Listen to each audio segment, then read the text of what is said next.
Good morning. We are here today. My name is Rob Carpenter. I'm going to be the interviewer. I'm with the RSVP program, the senior course. I'm here with Ron Friday. He's going to help me with the interview. We are speaking with David Cook. David Cook. Thank you. And we're at the Baker College in Muskegon, Michigan, conducting the interview today. And we're just going to ask you a few questions, have a little chat. All right. Cool. I'm going to start with some biographical type details. David, can you tell us where you were born? I was born in Shelby Hospital. I grew up in Rothbury, went to school in Montague, Michigan, Okay. and graduated as 1999 and went to Grand Valley, graduated from there, and then enlisted in the Marine Corps after that. Now here I live in Muskegon, Michigan now with my family and enjoying my wife and kids. Nice. So, Who were your parents and what were their names? my parents were Bill and Joanne Cook. They both went to Montague as well. Grew up small town, area. So same area they grew up in, and they live there currently still. Yeah. So my dad is a retired military veteran as well, so probably got some of that from him.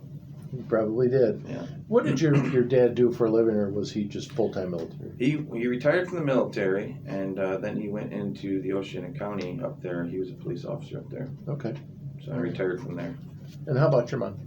My mom, she stayed at home for quite a while. I missed most of I was the last of 4 kids, so I got 3 older sisters and there's me.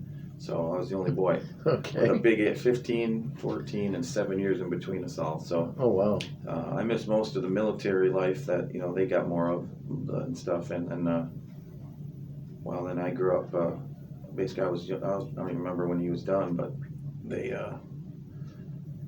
they grew up mostly moving around. I got to stay kind of put, so. That's good. What you have 3 older sisters. Yes. What are their names? Christy is the oldest, and there's Julie, and then there's Jennifer. Okay. So, Did any of your sisters serve in the military at all? no, none of them served in the military. Okay. I don't know how much Dad would like that one anyway. When you joined the service, how did your folks feel about that?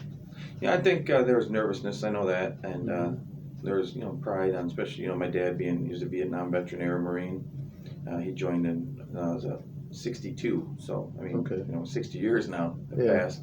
He was in, and he joined. I mean, President Kennedy was in, power, as Yeah. commander in chief. So that's how, if you think about it in time frames. So, and then I know there was obviously a lot of nervousness. I graduated from college and I went in the enlisted side, and he had said, I want to join the Marine Corps because I want to try. I guess maybe it was 9/11 when it just happened about a year and a half prior. I knew I wanted to serve in some capacity, and I just ran through my mind, and then finally I thought, if I'm going to do this, I guess the Marines have the reputation of being the toughest, the first to fight, all that stuff. I said, well, Sure. if I want to do that, I want to join the Marine Corps, and obviously him being one as well factored in. So then I said, well, I want to join the infantry. I'm a big reader, so history, always have been ever since I was a kid, still into this day. Mm-hmm. Love to read, and so I said, I want to join the infantry, and he wasn't very happy with that. So he said, whatever you do, just don't join the infantry. You'll sleep in the dirt. You're going to eat the worst food, if you get MREs and C rations, they called them in his day C rats. So I said, well, Dad, I'm joining the infantry. That's what you did. Yeah, and they called me about the dumbest smart kid you ever met. So, What drove you to do that? I think maybe it was, just the love of history, I guess, in a sense, and military, our family. My grandfather was a World War II veteran. My great-grandfather was World War I, Mm-hmm. and he died very young. He actually got gassed over there in the First World War, so he didn't make it past his early 30s. So, and just a long history going all the way back to the Civil War in my family of military history Mm-hmm. and service. And as a kid growing up, I didn't think a whole lot about it, when you're in your teens, and that would have been the late 90s for me. But then 9/11 happened, and I thought, I know I want to do something here. I don't want to look back when I'm older. I kind of felt like that was my generation's, from a historical perspective, that was our Pearl Harbor, if you will. Okay. That was our moment, to step up to the plate. My, like the greatest generation, as they call it, did during, the Second World War. And I thought, I don't want to look back when I'm older and say, well, my kids are reading history books. Well, what did you do? Well, nothing. I just went to work. Mm-hmm. So I knew I wanted to enlist and serve, and then I also didn't want to look back and say, it sounds degrading to some, but in the infantry, there's a term called pogues, people other than grunts. So they always kind of have that saying, and I didn't want to work on trucks or I was a driver or mechanic or any of that kind of thing. Yeah. I wanted to actually fight, I guess. 9/11 definitely changed my whole perspective of outside, foreign affairs and events. I didn't really look outside my own bubble in college at the time. You're young and just lost in your own world, and Yeah. next thing you know, that happened, and I just started paying so much attention to foreign affairs, and then the war kicked off in Iraq. I graduated that around that same time frame, would have been 2003. So I went in later that year, enlisted. Okay. So you decided to join the Marines. You decided to be infantry. Yep. Explain to us a little bit about when you first signed up and getting to and into basic training. Oh boy, yeah, basic training. That's definitely something you never forget, and you can look back and laugh now because it's been so many years. But at the time, you fly into San Diego. At least I did. I went to a boot camp there in San Diego at the Marine Corps Recruit Depot. There's one in Parris Island, South Carolina, as well for people more along the East Coast. Being in Michigan, we're right on the border. Okay. I know some people that go to Parris Island, and then I know some that still go to San Diego. So I don't know how they decide that, but I ended up in San Diego, and you get picked up at the airport, and they throw you on a bus, and you tell you to put your head between your legs and don't move, and you're already starting to get yelled at, and it's late at night, so you're disoriented in the dark, and you get to the recruit depot, and then there's the yellow footprints. The Marine Corps have the famous yellow footprints. So where you stand, everyone stand on the footprints, and you have your left and right feet together, and you got to stand. It's starting to teach you already how to stand at attention and parade rest. So, but they'll come by, and there's drill instructors, just rattling your cage, to see, to get you to frazzle, and pulling your arms down at your sides and telling you how to stand and everything else. And that's when what did I get myself into? Yeah. That's what you start to think. So, but you get in processed in, and then you get to a kind of a stationing unit at first, and then they separate. You're going to this battalion, this unit here, and then you kind of just begin basic training. And it's 12 weeks long, and it's definitely extremely challenging. But I mean, people are you learn to adapt to your surroundings, just like anywhere you go. It's amazing the human nature, no matter what situation people are put in, they can rise to the occasion, if you will. Yeah. Because you learn after you think back and go, that was just normal. The way we operated back then, you just learn to kind of live within those means, and that was just another day, and you kind of take it day by day, until that graduation day comes. You kind of sometimes count them down in your head, Yeah. And I always said the quickest way out of here is to graduate. So during the 12 weeks, what were some of the things that you experienced? Just everything you can kind of fathom. They throw so much at you, in a short period of time, because that's what they call it, basic training. They want to kind of break you down and build you up into the basic Marine, so you have more or less like the basics, as they say, and then you ship off to your training afterwards to do your what they call MOS, or military occupational specialty. But a lot of physical training to get you in the condition that you need to do, the things you're going to need to do in the future. A lot of marching and drilling, a lot of ceremonial activities like that. You learn how to take apart and clean the M16 and put it back together with your eyes closed, basically, as you hear a lot or see in TV shows and stuff. You have races and challenges, who can do it the fastest. Obstacle courses, you even do military history, and stuff, Marine Corps history especially, to show you and kind of make sure you understand the people that came before you. That's why you're here. Yeah. And you have to keep that legacy going. Don't dishonor it. Don't ever spit on that and make yourself these guys came before you and did these things, and now it's your turn to step up into that role and take that, basically carry that mantle, and and you never want to bring any shame or dishonor to it. Sure. So what would be your most memorable experience, like maybe a favorable experience of your basic training? Oh man, I do remember one in particular. It's kind of funny. There's a lot of funny moments in a sense, now, but towards the end, about the last week, you start turning in gear and kind of getting your affairs in order to go to wherever you're going to go after that. and this was June of '04. I went in March, and you have no access to the outside world, so you don't know what's going on other than what they let you tell. There's no newspapers, there's no TV. So we had no clue what was going on. Well, you have people from all over the country, every state basically, from, you say, kind of the Midwest area out west, out there. And they said, I remember one drill instructor called me up and said, "Hey, anyone from Michigan, get up here." And they called the quarterdeck, and it was the front of the barracks. And that's usually where they call getting smoked, or exercises tell you about ready to throw up, so it's usually a punishment for something, what you didn't do right. So, and it kind of loosened a little bit in that last week as you were coming to the end, that was, the people that were there were going to make it through at this point, so what are we getting called up here for? So there's 3 of us from Michigan. We get up there and he's just smoking the heck out of us, and you're dripping in sweat. And, what in the world's Michigan got to do with anything, And he says afterwards, about 5 or 10 minutes of that fun, he says, "Now get up and stand at attention." You're breathing hard, and he says, "That's for the Pistons beating my Lakers in the finals last night." He was from, my goodness. and then you find out, later he was from Los Angeles, the drill instructor was, and he was a Lakers fanatic, and that was when the Detroit Pistons had won the finals. And I remember one kid said, "The Pistons are in the championship," because they weren't good, when they very much do, a long time. And he says, "Oh, get back down and push some more." And he made that kid down there doing more push-ups. But I'll never forget that one. I got punished for being from Michigan for the Pistons winning the championship. That's hilarious. Blame Chauncey Billups or something for that one. Yeah. He was such a good player for them. But can you recall any times that were tough on you in basic? Or? Oh yeah, there was many. The Marine Corps goes through the crucible. That's kind of the defining factor. It's 54 hours. You get maybe 3 or 4 hours of sleep. One MRE a day type of thing, and it's constant physical activity and mental exertion.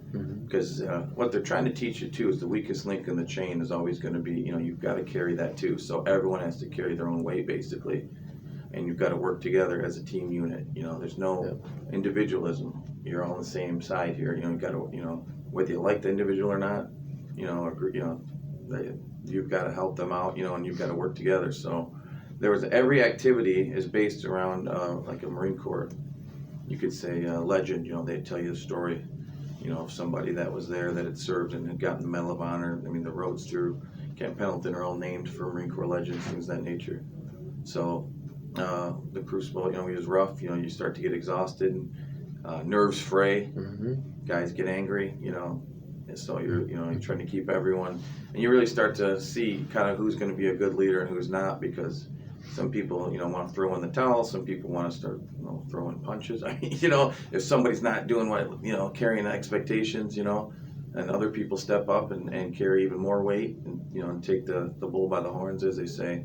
So that was the one that really sticks out. And at the end of it all, when you can barely stand and you're just mental exhausted, there's a nice 10-mile hike through the mountains of California to get you back to base, so you're about ready to fall over on your face, Wow. But yeah, that was probably the toughest physical part of it. Every day was tough physically, but that day was extremely, or those couple of 2.5 days basically of everything was just one of the hardest parts. And then usually that's kind of when you at that point they didn't actually give you the emblem, but you kind of earn the title, as they say. You were a recruit, you weren't a Marine, you were a recruit. You got to earn the title. It's not given, Right. So you're going to pay for it with your blood and sweat and tears to earn it. And that's kind of what I loved about it too. Do you have a drill instructor that you remember? Yes, I had 3 of them that were. You have your senior drill instructor, and he's kind of more like the father figure, if you will. He would kind of call off the other ones. They would call them like pit bulls. And the other guys would come in and just, razz you and have you doing all sorts of crazy, so exercises and all sorts of things. Just to get your cage rattled, because, they want to see, if you can't take that, how are you going to take combat type of scenarios? Yes. So it isn't, everything has a purpose. You learn that afterwards. During the moment, you don't realize it. Go, what? And, this doesn't even make sense, You're mentally and physically just spent, but one in particular, I mean, he was the one that's probably spent the most time. I think he was the junior of the three. Yeah. It was that one that his name was Staff Sergeant Rodriguez, and he's the one that he's from LA and put us on the quarterdeck for the Pistons victory there. But he was the one I think I learned the most from. Yeah. And then the senior drill instructor was he was built like a linebacker. I mean, his arms were about big as someone's head, and he was a machine gunner. So I know him, right away at the end of boot camp, he called who's joining the infantry, get over here. He wanted to speak to everybody because he was an infantryman in his, MOS. Because at the 10-year mark, either you become a drill instructor if you're going to do a career of 20 years, or you're going to go do recruiting, duty, which a lot of guys don't like that desk job, especially if you're in the infantry. So he made a great drill instructor. So, and he was a machine gunner. I remember he pulled us aside and said, "You're some hard times ahead of you. There's 2 wars going on. You knew that when you joined. I'm assuming that's why you joined. You didn't just, it's not like Vietnam. There's no draft. So if you joined here and you joined the infantry, it's, in your future. So, and you put it in perspective. And he said, look around. He says, because there's about 40 guys in here, and chances are by next year there's 4 of them that won't be here. Wow. So, Yeah. he definitely put it into, perspective for everyone standing there. Yeah, for sure. But yeah, both of them really left an impression on me. When you left, once you left basic, what was your first assignment? What did you go once Marine goes through what they call Marine Corps training, or infantry training. For guys that aren't in the infantry, like I was in the infantry, so mine was 9 weeks of infantry school. So I went to another place, a part of Camp Pendleton, and we did 9 weeks of infantry training there. Me personally, if you weren't in the infantry, you did about 3 weeks, so you got at least, because every Marine is a rifleman, is the saying too. So no matter what your job is, your first assignment is to be a rifleman. That was my military occupational specialty. I was a rifleman. I was an 0311 as for a number. I think the Army, they call them 11 Bravos, if I remember right, for the infantry. But so the guys that are non-infantry will do about 3 weeks, learn the basics of how the machine guns work, more firing with the M16, the 9mm, getting all the weapon systems acclimated to them. And then the rest, like me, being an infantryman himself, we went through 9 weeks. So, we started learning fire and maneuver. You're doing live fire running, with guys shooting from all angles, at you with, over your head, with big machine guns, 240 Golf machine guns, 50 caliber machine guns. These guys are learning those while you're learning as a rifleman. You're the one that's running up to take the house, if you will, So they're shooting live ammo? Live ammo the whole time, yeah. So, you really start to, this is the real deal when, guys are shooting Mark 19 grenade launchers over your head, thump, thump, thump, and then things are exploding all around, and you're doing a lot of live fire and maneuver drills, exhausting. You're running, you're down, shoot, up, run, all that gear on, too, with your carrying your body armor, all your weapons, your ammo, your water, everything you'd need. So, it's about 100 pounds of gear, give or take how many magazines you had on you, so did 9 weeks of that, and I think I felt, and then everywhere you went, you walked, I felt I got in better shape there than I did in boot camp. Oh, wow. From all that running and hiking through those mountains and, all that training. Did you receive, in addition to those 9 weeks, did you receive any other additional specific training? Not after that. That's when you get assigned to your unit, Okay. Whatever unit you're going to go be stationed at. And then that's when I got assigned to, Alpha Company and 1st Battalion, 24th Marines. And then you, obviously, once you get to your unit, the company commanders there, the battalion commanders, and then you have training schedules and things of that nature. Well, being the time frame I joined, we were in 7 months in country and then more or less 7 months, deployed. Marine Corps, that was their time frames. So 7 months in country in the United States. In the United States, excuse me, Okay. yeah, and then 7 months deployed to either Afghanistan or Iraq at the time. Okay. Were the 2 hot spots. So you were going to one of those 2 places, you knew that.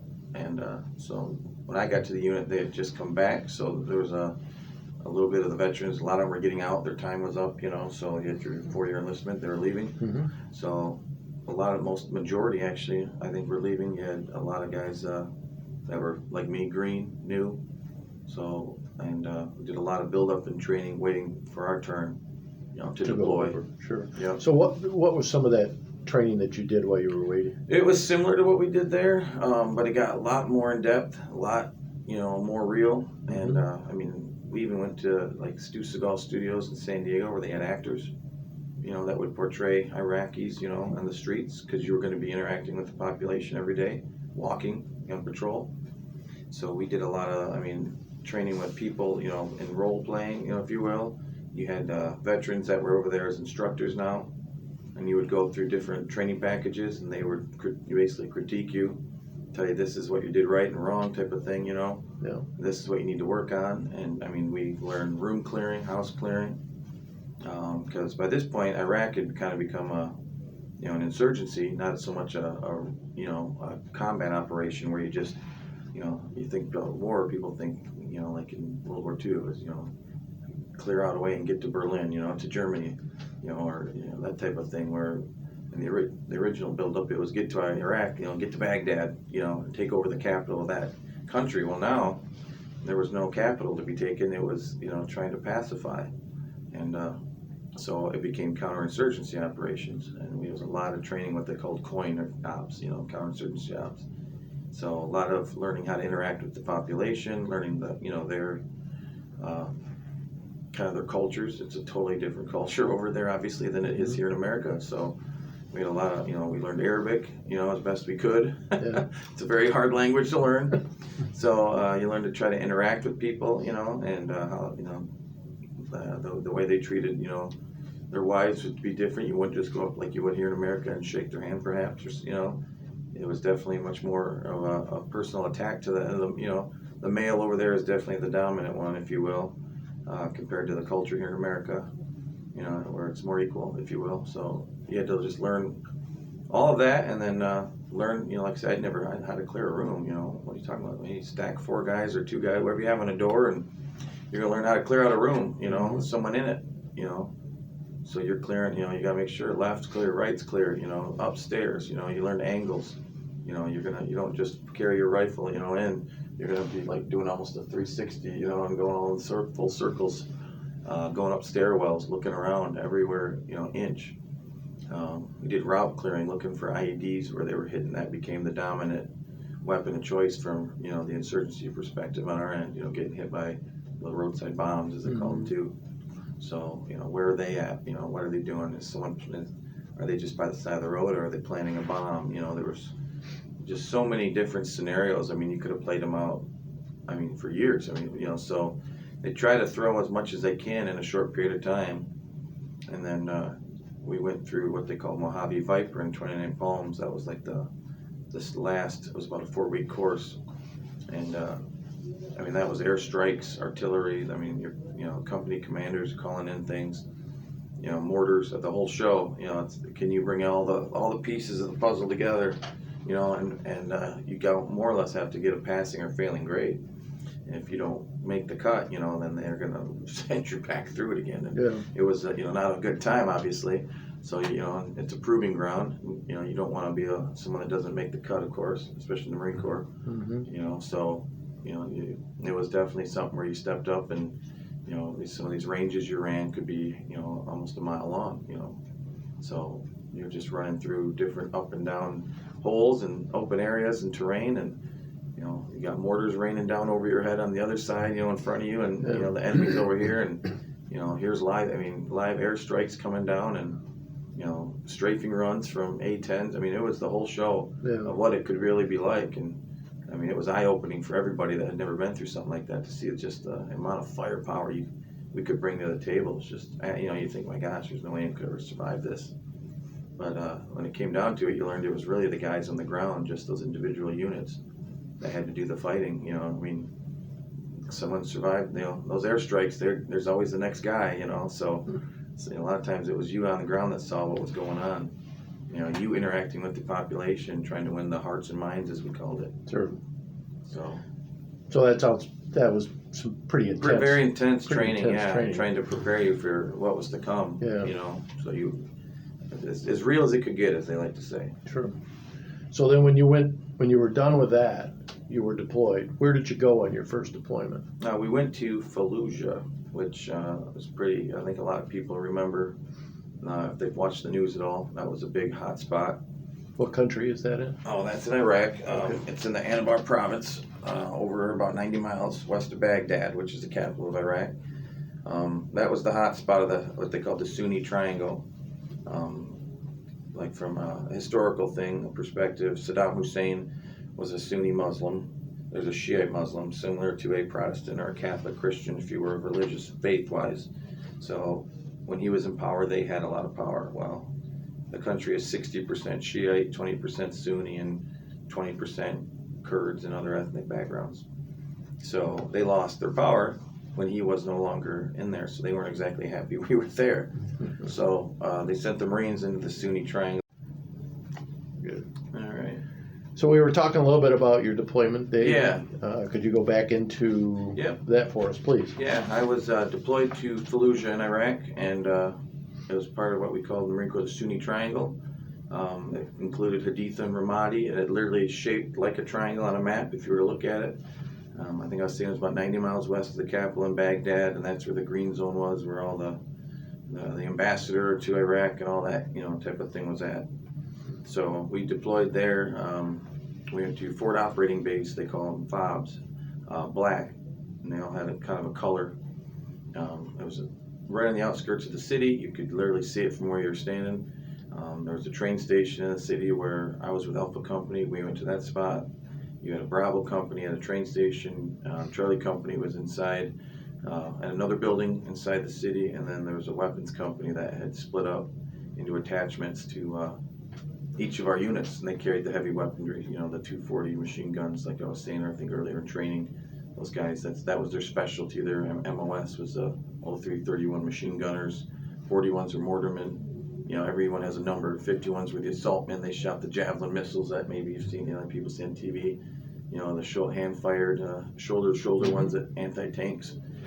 Nice for opening a side of our building if you need in, type of thing. So we were deployed to Fallujah,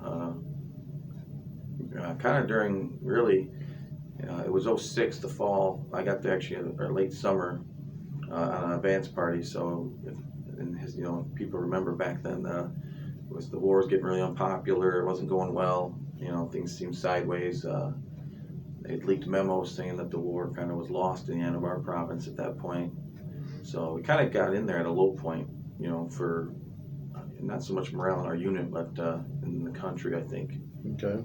What was your role, or your unit's role, when you were over there? That was what we called counterinsurgency operations. So, it's kind of similar to a lot of the other units that were in that area, and stuff. They would go out, you would patrol, you'd try to interact with the local population, you'd try to find out where, all these guys that, because a lot of people came across the border through Syria, Iran.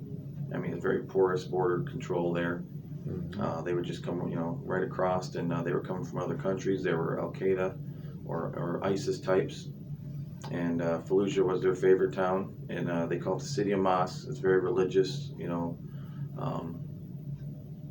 I can't remember the total amount of mosques. They were beautiful. Some of them built, craftsmanship was amazing, but it's a very religious town, so very, conservative, if you will. So they weren't very happy to have, Americans in their country occupying. So they kind of found a home and maybe a network of people with like-minded thinking that thought, hey, we're going to come here, we're going to kick these Americans out of the country, they don't belong here. And then they had kind of attached themselves to the people of that town. Mm-hmm. So by the time we got there, they had done a lot of damage. I was in boot camp in 04 when a lot of the operations in Fallujah were the largest since Vietnam went down. They cleared that block by block, house by house, and but a lot of guys have been killed in that operation. And it was right before during the elections of 04 between President Bush and John Kerry, and then President Bush won re-election. They went forward, and then when I got there, he was still carrying on the operations there. Mm-hmm. So we would do daily foot and mobile patrols. We would get intel on where maybe someone was at, and we would do what we call a hard hit or hard knock on that house, where you would go in, and raid that house, and you'd find weapons caches, what they call the high value target, HVTs. Everything is an acronym in the military. Mm-hmm. So we had those, like a BOLO list of people. So you were looking for specific individuals. Specific people that had been our what they called the S2 shop or Intel shop. It said these guys, are the ones making the car bombs that are going off in the town, making the IEDs that are hitting your, they're the ones that are, here are the guys that are financing it. I mean, it was a whole network of operations. It was just a web of entanglement. I mean, it was hard to comprehend, So we did a lot of small unit, 12-man patrol, squad lead, squad levels. We would go out and just do, basically whatever the orders of the day were. Sure. Sometimes it was long missions where you'd be away from the operating base for a week or two at a time, and other times it would be something you would go and come back later that day. It depended, but you could guarantee every time you stepped outside the wire, something was going to happen. You knew that. So as crazy as it may sound, you just who's going to shoot at us today? So every day there was some kind of kinetic activity, we called it. So that happened on a Daily basis, multiple times a day. Mortars falling around you. What were you most worried about? The roadside bombs were definitely the ones that scared people the most. They caused the most casualties because every day someone from the unit was getting hit and dying or being seriously wounded. So I mean that was what scared people because you couldn't see them. They would be on the side of a road. They'd put them in dead animals. Garbage bags, it's not like they have a garbage service over there like we have here. So things just end up wherever they end up, including bodies. I mean, so you'd find people over there just that would, kill to kill, to steal. The Sunnis and the Shiites didn't like each other. There was one guy in particular, he got killed in June of '06. Was it Zarqawi, what's his last name? He was from Jordan, the country Jordan. He had been the leader of Al-Qaeda in Iraq. He was like behind Osama bin Laden, the most wanted guy in the world. He got killed in an airstrike, but he had caused basically during that year in the lead up when I got there in '06 to almost a civil war between the Sunnis and the Shiites. So they had these death squads that would come in. You'd find guys shot, their hands behind their back, execution style, just laying in the street, floating in the rivers. I mean, it was just unbelievable. And then the Sunnis would, reciprocate and go to a, almost gangland style. They would go to a, somewhere where there were Shiites towards Baghdad. Then they'd, find them over there the same way. Mm-hmm. And they just did awful things to each other. So every day we were, doing something, to try to, felt like a lot of times you weren't getting anywhere fast, and oh man, this is, what are we even doing here type of thing. Right. So. Are there any specific instances that happened to you or your unit over there that you'd like to talk to us about? Well, I got injured twice. I got 2 Purple Hearts. One was from a roadside bomb and took out the whole front of the Humvee. I got hit probably 8 to 10. I couldn't even tell you anymore. At least 8 or 10 times. It was common to get hit by a roadside bomb. Mm-hmm. You just prayed it was in a Humvee, not a foot patrol. And so by the time I got there, luckily they had a lot of up armored Humvees or MRAPs, they called them. They were elevated off the ground, the armor, you weren't just putting sandbags underneath your feet and scrap metal on the sides of the door like the guys did when they first got there in '03 and '04. Those Humvees used to have leather doors. I mean, we had never encountered anything like this before in the military. U.S. hadn't anyway. So it was a race against time to get these things coming. And man, it took both hands to pull those doors shut. They were so heavy, full of armor. Mm-hmm. So I got hurt in that instance from one of those. They would knock you out. Usually, you'd wake up with your ears and nose bleeding, and you couldn't hear for a couple hours. And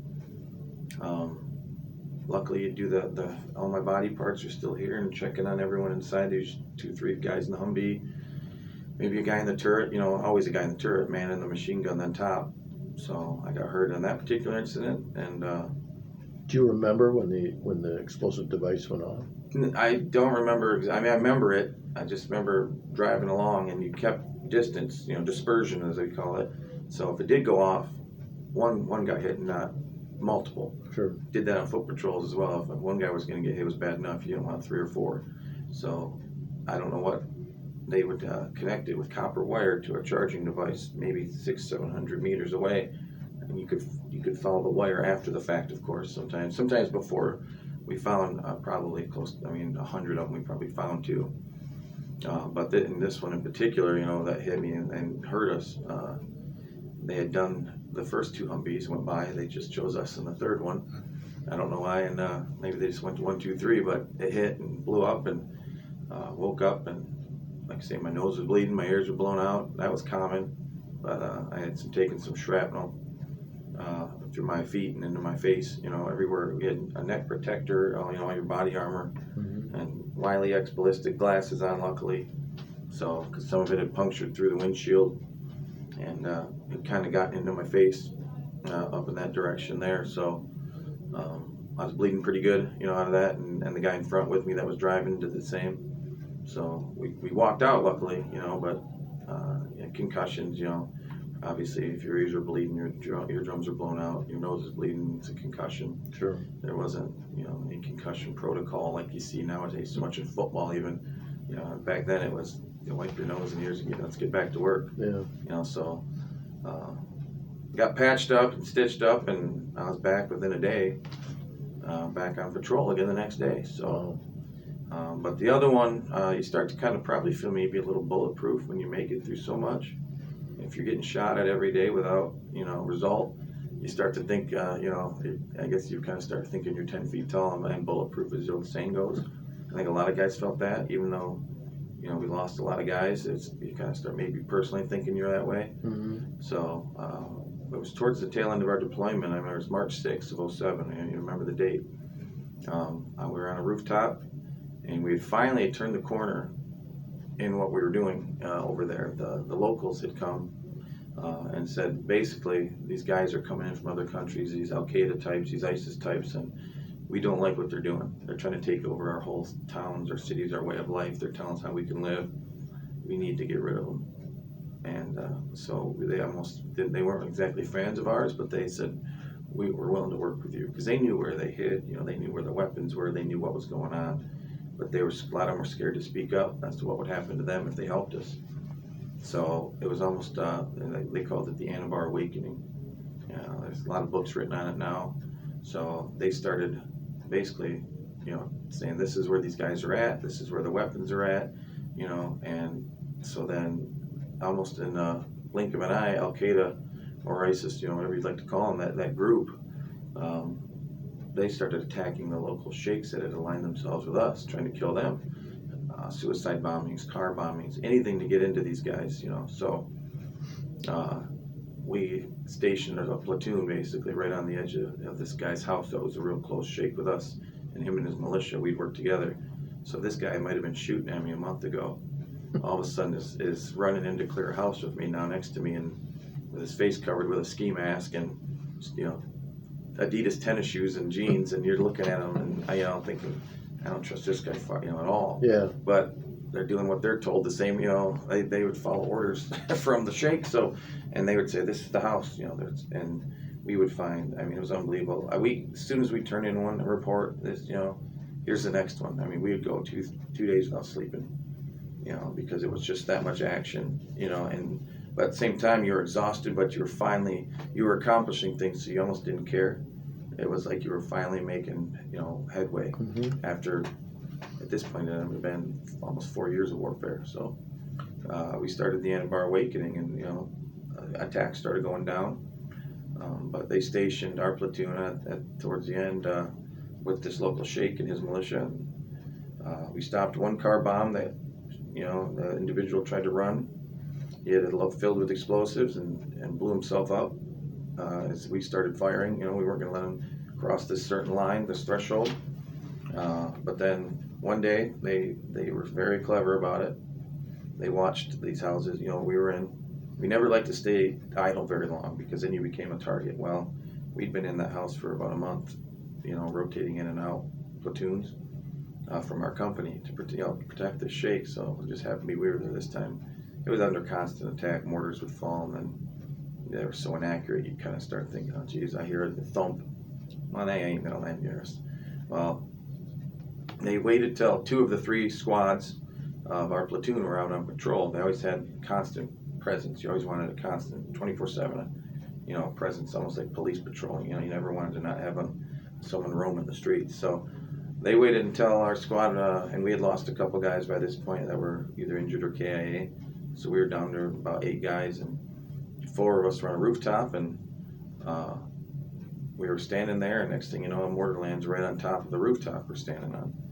So if it wasn't for that protective, that PPE we call it, personal protective equipment, almost like you'd wear if you work at a shop, safety glasses, Yeah. hard hat in construction. We same PPE, the same thing, but it's body armor and ballistic lenses and everything. I wouldn't be standing here. I'm a walking, talking reason that they make you wear it. They actually, the doctors took my flak and Kevlar and everything and said, we want to use this in classes. The Navy doctors, because Marine Corps doesn't have their own medical services, they have Navy branch, does all the corpsmen and stuff were doctors from the Navy.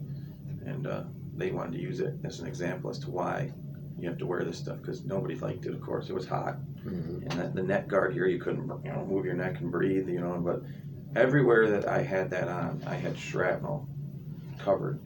And everywhere I didn't, I had shrapnel. Tore a huge chunk of my left leg off, sent me flying back. I don't even know how many feet. I turned around at the exact same time the thing landed. I went to say something to one of the other guys, because we were kind of almost four-cornered on the house, on the roof. And they all have walls on the roofs too, so up to here. They're a lot shorter than we were over there on average height, but they sleep on them in the summertime. They don't have air conditioning, and 120 and at 5 at night, it's hot over there every day, so they sleep on the roof. So most of them build them walls almost as a way just to sleep on top of it. So we were on top of the roof doing security, making for the house, and the shake, that was right next door to us, and that thing landed right on top. And one guy got completely unscathed somehow, and he was on the far right. I was more towards the left. One guy was right in front of it. I thought he was dead. I didn't think there's no way he survived. The guy at the far left got hit, and I instantly, when I got up, I knew I was hit. I could feel it, of course. In my face, it was in my arms, it was all my leg, especially. Obviously, when I found the damage, that was done afterwards. I knew why that one hurt a lot more than the rest. But my right legs, I could feel it all. Man, I'm covered. And but I got up. The one guy was screaming, pretty good. You could see, sounds kind of morbid to say it, I guess, but you could see every time his heart pumped, the blood would squirt out of his leg. You could see it shooting up, and I remember going, oh my God. And I thought, your femoral artery that runs up your leg, we were trained, if you don't clamp that down, if that's hit, you got about 3 minutes to live till you bleed out. We had done training on pigs that were under anesthesia to clamp that thing shut. They cut it, the doctors were, and then you were in there digging your hands in there. It's a really small artery, but it runs all through your leg all the way up into your brain. And if any of that part of it is hit, you got about 2 to 5 minutes max where you're going to bleed out if it's severed. So the way it looked to me was that was hit. So the guy that was in front of me, he went over there, and I thought, oh my God, he's alive, because in the explosion he disappeared, and it hit closer to him. And I don't know if it was just adrenaline. It's one of those crazy stories, but I remember him grabbing the guy, and the other guy was screaming, and he couldn't move, couldn't walk. He tried, and he fell right over. And that's when I could see like I say, the blood. He ran over to him, and he grabbed him, and he fell right, like he pulled him, fell right over. So now they're both down on each other. So then I'm crawling over there and I'm dragging my leg behind me, and I grabbed the one guy that I thought was killed first, and he says, grab the other guy, and he says, I'm okay, but my leg's broke. And I thought, your leg is broke? How the hell, it's for, and I could see he was bleeding everywhere. So I grabbed the other guy, and I dragged him to the stairwell that went off down the roof. And of course, once the mortar landed, some of the rounds started firing too. There was going to be an ambush. So the few other guys we had rotated security detail, we're down sleeping. They came running up with maybe a flak on a Kevlar and their shorts, no shirt, and whatever they had, and we're just running, weapons blaring. Well, so I got the one guy off to the side of the roof, and the guy that hadn't got really hurt grabbed him, and he was a littler guy that was unhurt, so he was having a heck of a time getting the other bigger guy on top of his shoulders, trying to firemen carry him down these stairs, and there was a lot of stairs to get up to the top of this thing. So the other guys, they couldn't really help him either because we were taking fire. So the other guy had he couldn't run, he had leg broke, he crawled, over there and was shooting with his M16 through the hole that had knocked this wall. The mortar had knocked a huge hole through this wall, probably about almost 10 feet wide. It was just, taking it right out. And so then I ran over. We had a big 240 machine gun that had been lined up on sandbags. It had knocked that over. Well, I grabbed that and was returning fire. And then a few of the other guys ran up, and you just start blasting everything you got, because these guys are shooting from canals and trenches. It was a coordinated attack. It wasn't just some, let's roll up and see what we can do. Mm-hmm. And like I said, they had waited till they knew the fewest amount of guys they were going to try to take that house and wipe us all out. And we weren't going to let that happen. Well, once that calmed down and we got enough firepower, overwhelming firepower, our platoon commander was downstairs. He'd come up. He's on the radio, and here come the helicopters and rockets start flying, and they're doing strafing runs, and okay, we're good. Well, then start to grab the one guy and help him off the roof, and I kind of got left behind with like the other guys because he was in a lot worse shape than I was as far as injuries. He was bleeding really bad, couldn't move. So I kind of remember dragging myself down the stairs, and by the time I got in there and I kind of yelled at everyone else. I said, "Don't worry about me, I'm fine." I yelled really loud, and they just, "Oh, sorry," because it's just the fog of war, they call it, the panic, of everything going on. Well, then I get inside, and then one of the guys helps me like lean up against one of the sides of a wall and start to cut. We wore flight suits because they were fire retardant, not the camis that you'd see, and I remember he wasn't very helpful. He was, but he wasn't, because when he cut it open and saw my leg, and pardon the language, but it's reality. He said, "Oh shit," and I said, "What?" He says, "Oh, you're fine." And he looked up at me, and I said, "Don't lie to me," and I yelled at him really loud, and he says, "It's bad, but you'll be okay." And they had what they called quick clot by this point, which was a godsend and hell at the same time, because it would save lives because it would stop the bleeding. So they had already used it on the other guy, and I think he was screaming louder than he was when he was on the roof. And then they put it on my leg, and that's when I found out why, because it burned. Holy heck, put it in nice words. Mm-hmm. But it clotted right into those wounds to stop the bleeding. Sure. And then the other guy is next to me, and he looks over at me, and he smiles, and his face, he had gone right through one side and out the other, and he had no teeth. And I just remember he smiled, and there's just this blood smile. And I said, "God, are you okay?" And he was like, "Yeah, I'm fine." And he wasn't even blinking. And I just thought, and this guy he is 5'10", 140 pounds soaking wet. Skinny as a rail. I used to tease him all the time that I was going to put him on a protein shake diet, and everything, get him in the weight room and all that. He could run like a deer, but he just was so skinny, but he was tougher than nails. Yeah. And from the time, because it was for the doctors and things too, the surgeons, it was very much an effort on their end to make sure we got the care as fast as we could. So they had already called a medevac in. Some more security came from, what they call the quick reaction force. The helo landed, we boarded the thing, and they took us to the hospital and started surgeries. I had 6 surgeries on my leg to put it back together, 3 on my arm. I had shrapnel removed. I still have some on my face from that particular attack and from the first one. Mm-hmm. Those lenses again saved my eyes. And like I say, the neck protector, everything they showed me afterwards, it was just completely shredded and covered, in shrapnel from that mortar attack. And sure enough, that guy that said it, his femur had shattered from the concussion of that explosion being so close. Oh, yeah. And he had a rod now he has in his leg. Mm-hmm. So, and the other guy didn't hit his femoral, but somehow this big chunk of shrapnel had went through his left knee and came out his hip, way up top here, and torn all the way through. So he kept his leg, thank God, but he's got a pretty good limp at 18. He had already, he was already pretty banged up. Yeah. So, but we all made it out at least in that particular incident. So, and that was the end of my time in combat there in Fallujah. Yeah, because they said we had the first initial surgery on my leg, and they said you're gonna need a lot more than that. They said the muscles and tendons, the nerves are gone.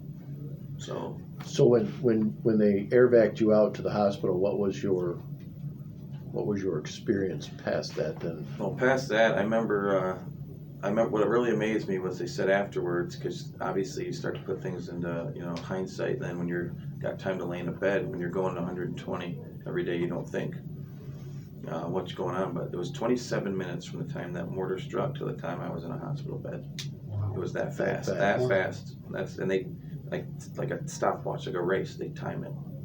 So, I mean, and that's how they save, the quicker, obviously, you get care, the more lives you save. Mm-hmm. So it was really amazing, and they're doctors, those Navy, so they were amazing, just amazing combat trauma surgeons to put us back together, and so I had those surgeries, and Where was the hospital?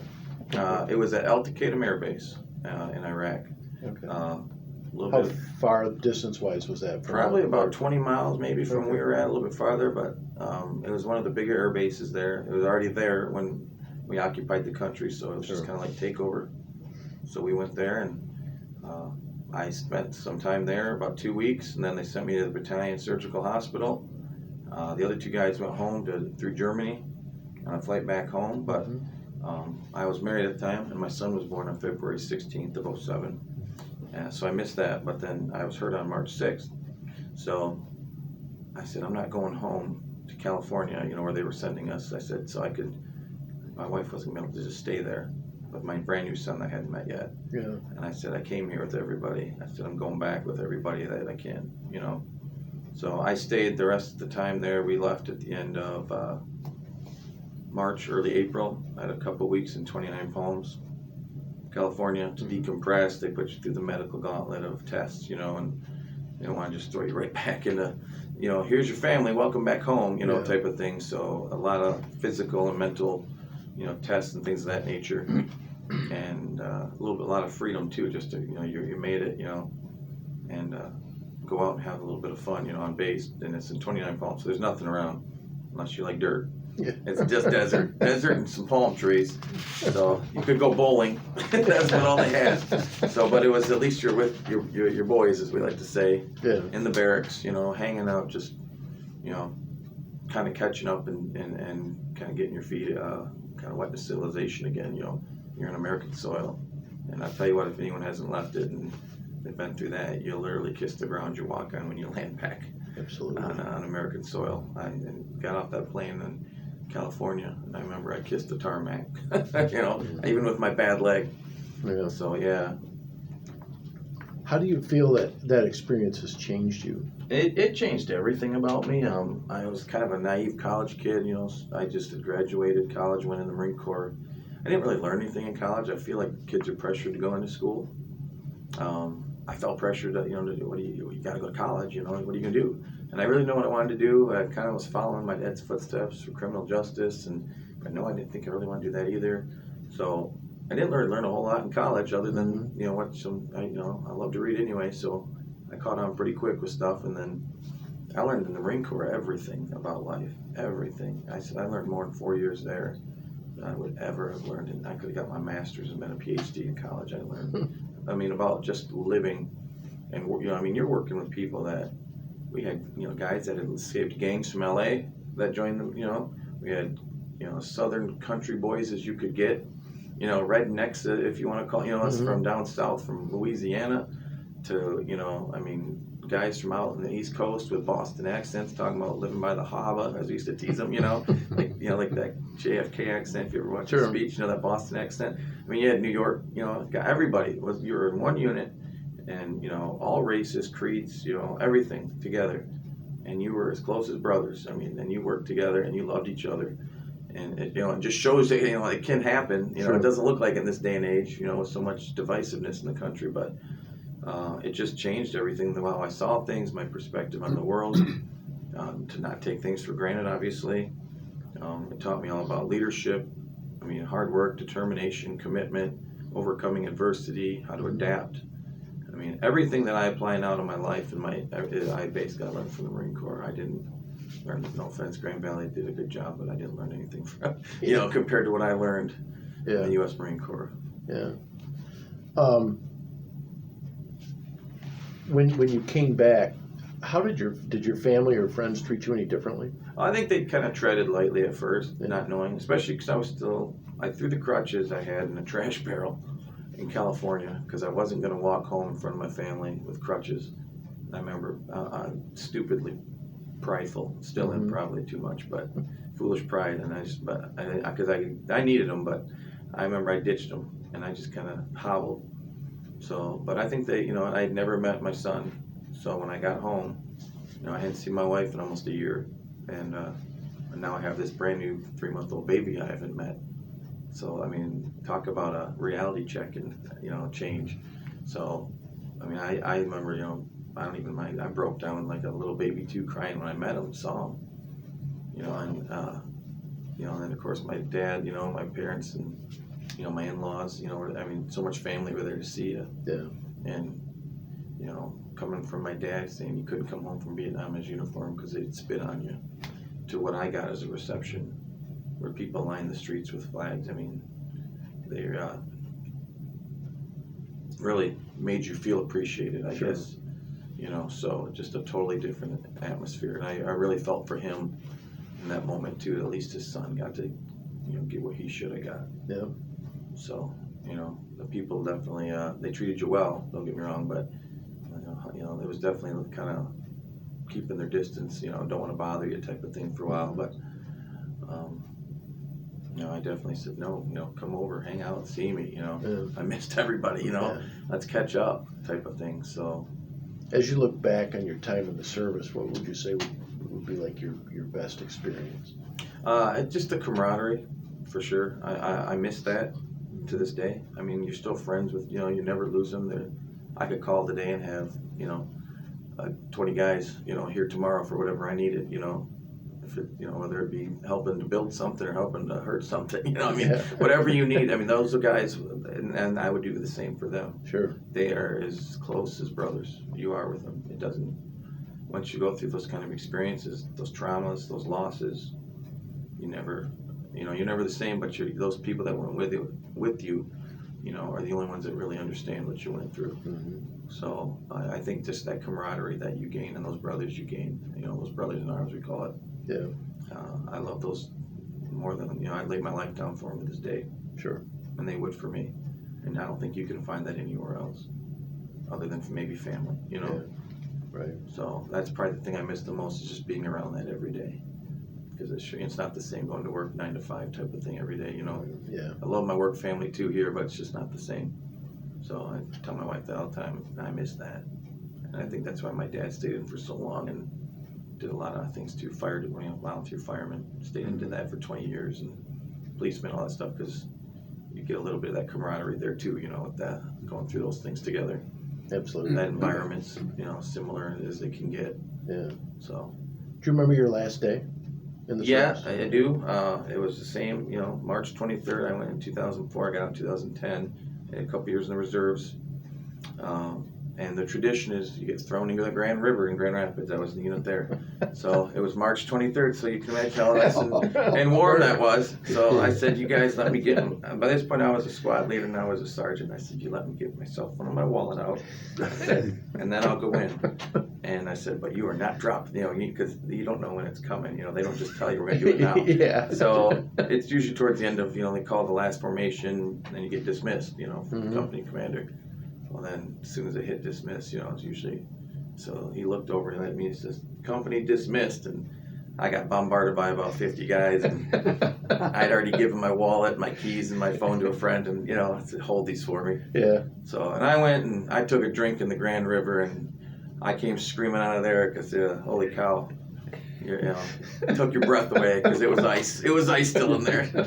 So, I remember that. It was a sad day, and at the same time, it was, I had a family that was growing and a job I was trying to, get promoted and grow within. And it was just, those couple of years in reserves were great, but it was just because I had the same unit I was with that I deployed with, but when I was in active duty. But it's just, it wasn't really working. It wasn't conducive to the family life. Sure. So, but yeah, you never forget that, your bath. So Your bath. Yeah, your final bath, How have you readjusted to civilian life? I think I buried myself in work for a lot of years. Sure. And denied I ever had anything wrong. I mean, mentally, I guess. Physically, I knew I did. I did more surgeries on my leg. even, after that, I've had my last one was about 2 years ago. Mm-hmm. I've had surgery on my foot that I broke that never healed right. Surgery on my elbow when I tore a tendon. I mean, I'll be 42 in December, so it's starting to catch up to me even at that age. All the wear and tear. They'll say it's not the years, it's the mileage. I always tell people because they're like, "You're too young to have all these issues." A lot of miles. Yeah, so I buried myself in work, I think, before I finally came to the realization through my wife, and even, I guess maybe that stupid pride again. I couldn't admit, weakness, if you will. Mm-hmm. Marines, you can't ever do that. Yeah. So, but I had probably some issues with PTSD. I know I do. Mm-hmm. I mean, I don't know how you go through something like that and you don't. Right. So, I've been through some, I see the VA and things of that nature. And, Yeah. Thank God for my dad, because he's the only one who knows what it's like to go through combat and hell of a counterinsurgency type things too, where you don't know who the guy that looks the same over here is the same guy that shoots at you, the next day they're dressed the same. You don't know who's who. There's no uniforms. Mm-hmm. We're in uniforms, but nobody else was. Yeah. And he knew what that was like, so coming from the Vietnam, it was the same type of warfare. Mm-hmm. So him and I have had a lot of stories we traded together, and thank God for that, because I had an outlet right there, and then instead of bottling it up, and as I still did, but not as much as some other guys. Sure. I've had a lot of friends, sadly, have committed suicide. Yeah. 22 a day is the average for veterans. Just had one last month. He was 39 here in Muskegon. Just it's sad because they just don't have anywhere they can turn to in their mind, and so stubbornly, foolishly prideful. Mm-hmm. I've had to learn to swallow it, my pride, and admit you're human. Right. Yeah, we're there, in that you don't, you can't admit you're human. You never show weakness. Never show weakness. The only pain you show is the pain you inflict. That's what you're told. That type of stuff. You know. So yeah, it was a hard adjustment. Still is to this day. It's been 15 years. You're never the same person after you go through those type of things. I just try to remember, keep cool. Mm-hmm. Calm breeds calm. I try to tell myself all the time. So being a parent's definitely helped. So. Are you a member of a veteran organization at all? I am in the Marine Corps League with my father in Oceana County.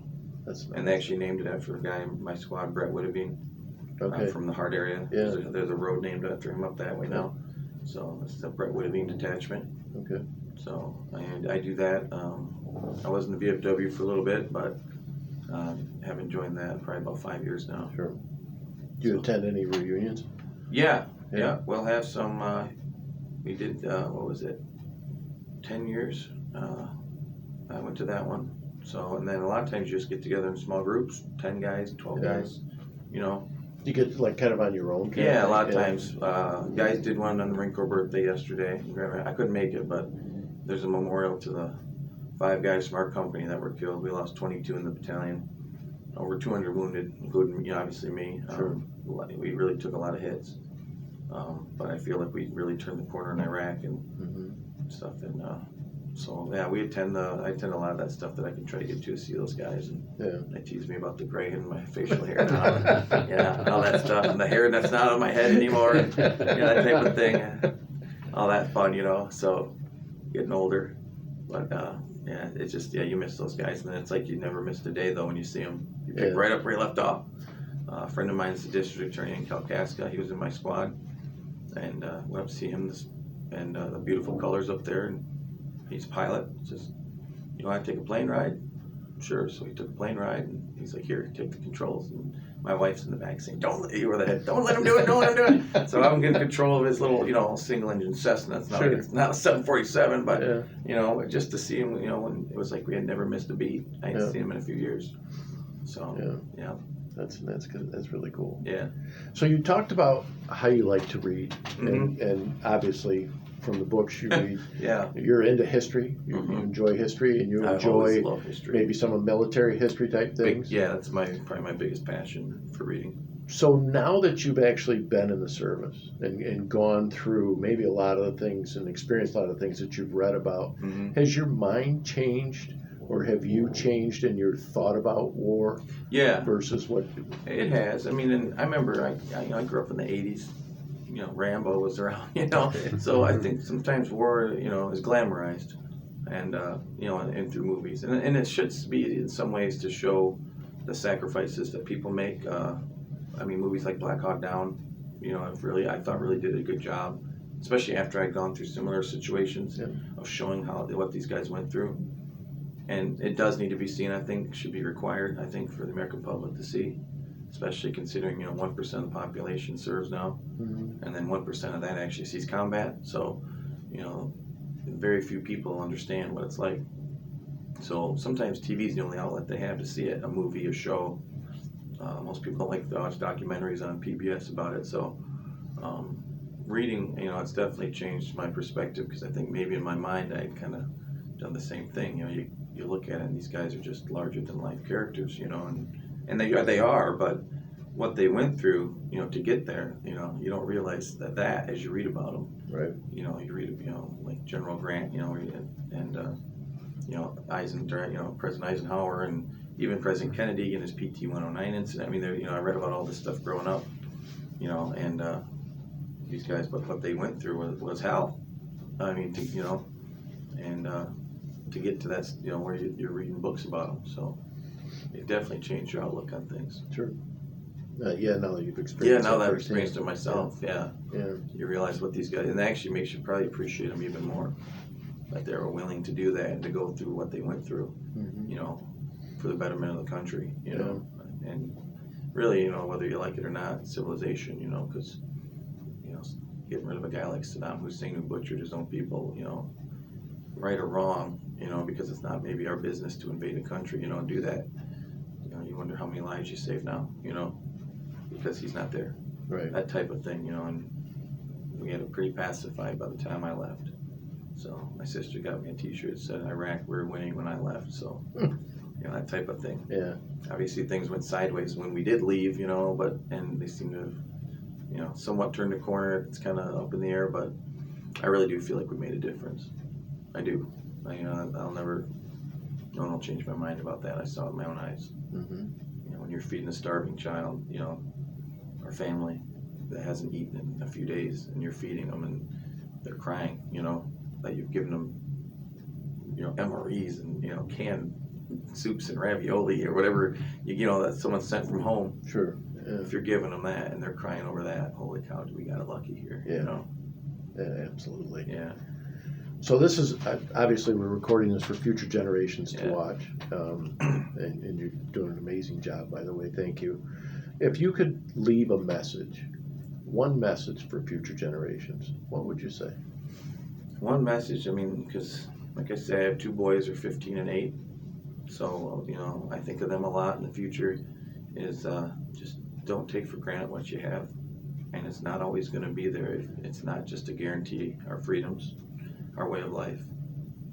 They're fought for, they're defended, they're sacrificed for. There's people that aren't here. Like, I have good friends that my kids will never get a chance to meet because of because of war. And everything that you see in front of you can be taken away in the blink of an eye. And just don't take it for granted, and defend it. For your kids. My kids, I hope will defend it for my kids. My grandkids, if you will. That type of thing. Just hold your freedoms and your life and what you have here very dear, because there's a lot of people that literally die trying to get here for it. And I think we are very entitled as a society. Even myself, even after what I've been through, I sometimes get like that spoiled brat. If I can't find what I'm looking for somewhere, that type of thing. It's like, now I think to myself, really, you just did that, So just don't take things for granted, and appreciate what you have, and protect it, for yourself and for future generations. I think it was President Reagan that said it, that freedom's only one generation away from extinction. And as a kid growing up, I thought to myself, no, but wow, you just don't know anymore. That's right. It's a crazy world we live in. So it needs to be protected. Absolutely. Well, David, I'd like to thank you very much. Thank you. I think you've done an awesome job. I really appreciate your time. I appreciate your service. Thank you. And is there anything else you'd like to add? I don't think so, no. I appreciate you guys, being here. Sure. Let me tell my story. Yeah. So hopefully somebody finds interest in it, and watches I'm it. sure a lot of people will. Thank you. I think so very much. Thanks again. Yeah. Really appreciate it, and happy Veterans Day. Thank you. Appreciate it very much. Thank you so much. Oh, you're very welcome. Thank you. Mhm.